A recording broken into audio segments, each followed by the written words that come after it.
পারবো তো ইনশাআল্লাহ পড়তে? মালিক আল্লাহ 24 ঘন্টা সময় তোমার দিলের বান্দা। মালিক আল্লাহ 24 ঘন্টা সময় তোমাকে দিল, তুমি আল্লাহকে কি দিলা প্রশ্ন করবে কিয়ামতের দিন, তখন কি জবাব দিবা? ইয়াসালুল্লাহু আন হায়াতিকুম ইয়াউমাল কিয়ামাহ। কিয়ামতের দিন আল্লাহ তো তোমাকে প্রশ্ন করবে বান্দা, প্রত্যেকটা সেকেন্ডের হিসাব তোমাকে সেই দিন দিতে হবে। তখন কি জবাব দিবা? উত্তর আছে কোন? কি উত্তর দিবেন তখন? আরে ভাই, দুনিয়া তো আপনাকে ধোঁকা দেয়, দুনিয়া তো আপনার আপন না। এই দুনিয়ার পিছনে আপনি কেন করে আছেন? মালিককে ডাকুন একবার। মালিক আল্লাহ যে এক, আল্লাহ ব্যতীত আর যে কোনো মাবুদ নাই, এইটা যারা যাচাই করতে চেয়েছে যে আল্লাহ ব্যতীত আর কেউ আছে, তারাই প্রমাণ করে দিয়েছে যে আল্লাহ ব্যতীত আর কোনো মাবুদ নাই। ইসলাম সত্য ধর্ম। যারা ইসলামের বাতিকে, ইসলাম হলো একটা বাতি, যারা ইসলামের বাতিকে নিভে দিতে চায়, আমি বলি তারা নিজেরাই নিভে যাবে। কারণ এই সুইচ আল্লাহর হাতে। এটা দুনিয়ার কোন মানুষ এখন থেকে কিয়ামত পর্যন্ত চেষ্টা করলে নিভানো সম্ভব না। কথা বলেন ঠিক কিনা? মালিক আল্লাহ যে এটা প্রমাণ করতে চেয়েছিল, এক মাওলানা এক ওয়াজে বয়ান করে বলেছিল আল্লাহ এক। এক নাস্তিক মাওলানার সাথে চুক্তিতে বসলো, তুমি যে বললা আল্লাহ এক, সব কিছুই মানলাম, আবার কিছু প্রশ্নের উত্তর যদি তুমি দিতে পারো মাওলানা সাহেব, তাইলে আমি বুঝবো যে আল্লাহ এক। মাওলানা সাহেব বলে, কি প্রশ্ন বলো রে ভাই? বলে, আল্লাহ তো তোমাদের আল্লাহ আছেন, তোমাদের সৃষ্টিকর্তা আল্লাহ তোমরা দাবি করো, তাহলে আল্লাহকে তো দেখা যায় না, আল্লাহ কোথায়? আল্লাহকে দেখাও। প্রশ্ন কঠিন না সহজ? অনেক কঠিন প্রশ্ন। আল্লাহ কোথায়? আল্লাহকে দেখাও।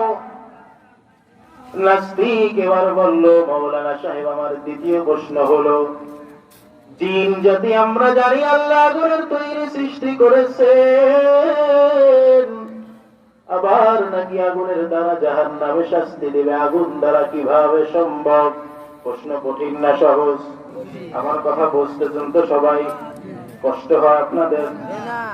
মাওলানা সাহেব এবার বলল, ও নাস্তিক সাহেব, ও ভাই, তোমার দ্বিতীয় প্রশ্ন কি আমাকে করো। বলে, আল্লাহ আগুন দ্বারা সবকিছুই তো হয় আল্লাহর নির্দেশে, তাহলে আমরা পাপের কাজ তো করি আল্লাহর নির্দেশে, তাহলে আল্লাহই আবার আমাদেরকে শাস্তি দিবেন কেন? প্রশ্ন কঠিন না সহজ? শয়তানের প্রশ্ন তো শয়তানের মতোই। মাওলানা সাহেব কিছু না বলে নাস্তিকের গায়ে একটা মাটির ঢিল মেরে দিল। মাথা গরম না ঠান্ডা? এমনি প্রশ্নের উত্তর দেয় না, আর উল্টা বলে একটা ঢিল মারলো মাটি। নাস্তিকের মাথা গরম না ঠান্ডা? কথা বোঝেন তো? বলছিলাম জায়গাগুলো পূরণ করে বসতে। যেই মজলিসে, কোরআনের মজলিসে জায়গা পাক থাকে, সেখানে শয়তান এসে বসে। আপনারা কি কেউ চান যেমন একটা সুন্দর জান্নাতের বাগানে শয়তান এসে বসবে? কেউ চান? যে সকল ভাইরা বাইরে দাঁড়ায় আছেন, অনেক ভুল করতেছেন, এই মজলিসের বরকত থেকে আপনারা মাহরুম হইতেছেন। এই মজলিস একটা বরকতপূর্ণ মজলিস। ফেরেশতারা আসমান থেকে জমিন পর্যন্ত এই মজলিস ঘিরে রাখছে। বলুন না সুবহানাল্লাহ। যারা বাইরে আছেন তারা এই মজলিসের বরকত মিস করতেছেন। আগামীকাল তো এই মাঠ থাকবে, কিন্তু আজকের মতো কি হবে বলেন? এই কোরআনের মজলিস আগামীকাল থাকবে? মাওলানা সাহেব আর ঢিল মারলো। কথা খেয়াল করে শুনুন। নাস্তিকের মাথা গরম হয়ে গেল। নাস্তিক আদালতে মাওলানা সাহেবের নামে বিচার নিয়ে চলে গেল। মাওলানা সাহেবের নামে কঠিন বিচার নিয়ে আদালতে নাস্তিক হাজির। আদালতের জজ সাহেব শুনে অবাক হয়ে গেল। আরে কেমন কথা! প্রশ্নের উত্তর না দিয়ে আবার উল্টা বাইরে তোমার গায়ে ঢিল মারলো। প্রশ্ন জাগারই কথা। আপনাকে যদি আমি প্রশ্ন করি, চাচা কেমন আছেন, আপনি যদি উত্তর না দিয়ে আমার গায়ে ঢিল মারেন, আমাকে মারেন, আমার মাথা গরম হয়ে যাবে। যে কোনো মানুষকেই। মাওলানা সাহেবকে আবার আদালতে ডাকা হলো। জজ সাহেব ডাক দিয়ে বলে, ও মাওলানা সাহেব, নাস্তিক তোমাকে প্রশ্ন করেছিল, তুমি এই প্রশ্নের উত্তর না দিয়ে তুমি কেন তার গায়ে ঢিল মারলা? মাওলানা সাহেব বলেছে, ওজস সাহেব, ঢিল মারাইতে হইল আমার উত্তর। এবার শোনেন, উনি প্রথম প্রশ্ন করেছিল, আল্লাহ কোথায়? আল্লাহ আমাকে দেখান। মাওলানা সাহেব বলে, আমি একটা ঢিল মেরেছিলাম। ঢিল, মাটির ঢিল মারলে কি চলে যায়? ব্যথা পাওয়া যায়? মাওলানা সাহেব বলে, আমি একটা মাটির ঢিল মেরেছিলাম, ও যে ব্যথা পেয়ে আপনার কাছে বিচার নিয়ে এসেছে, আমি আগে ওর ব্যথা দেখতে চাই, এরপরে আমার আল্লাহকে দেখাই। চিৎকার মেরে বলুন সুবহানাল্লাহ। উত্তর পেয়েছেন আপনারা? উত্তর পেয়েছেন তো?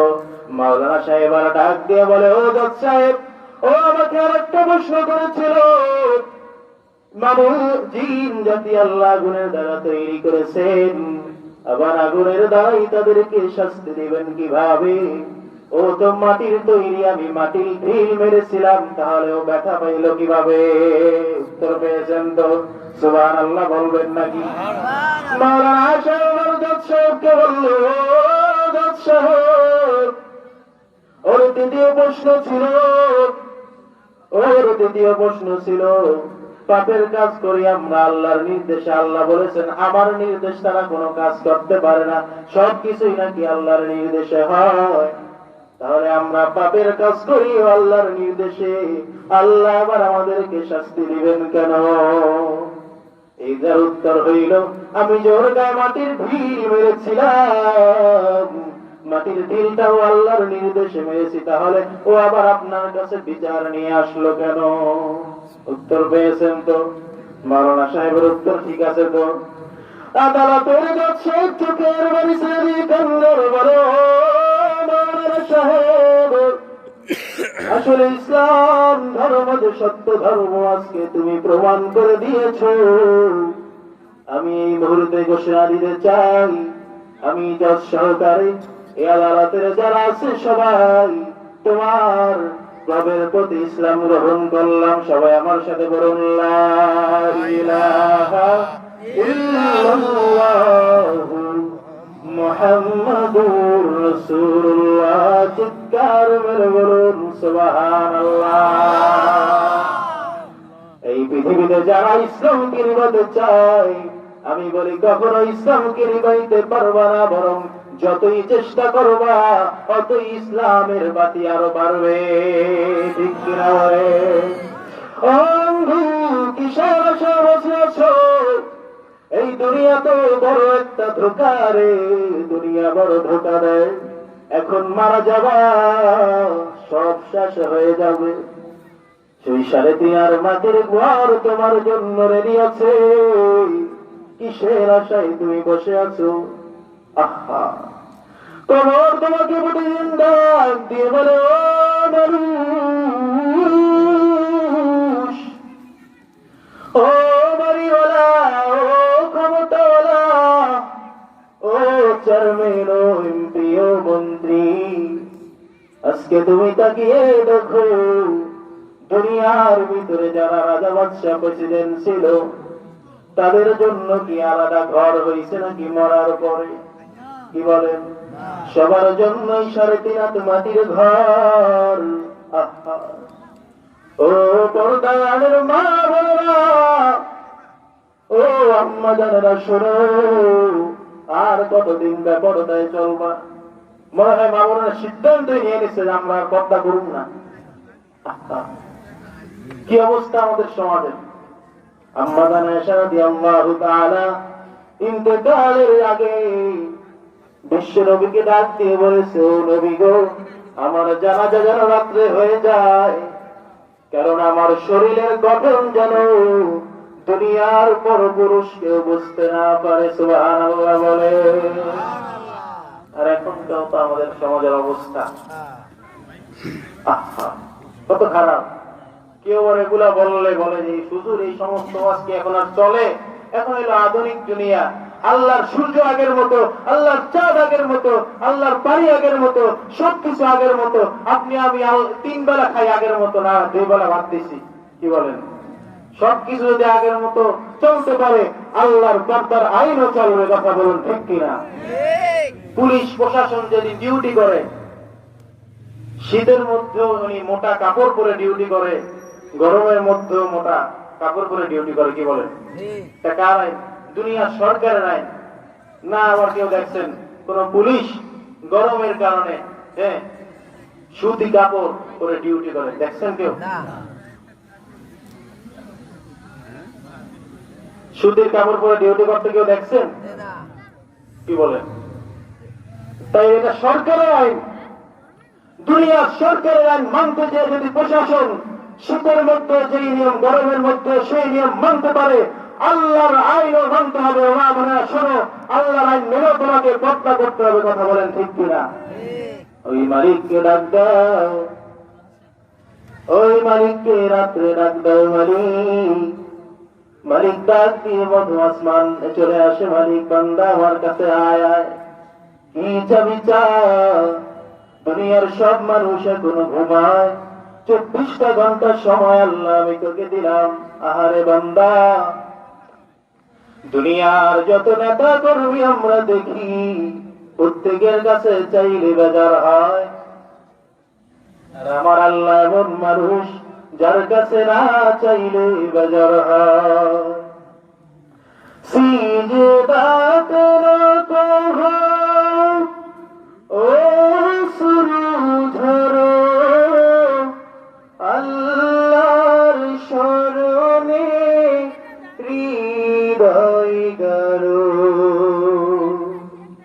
প্রাণ ভিলে সব ব্যথা বলো প্রভুকে, বলো প্রভুকে।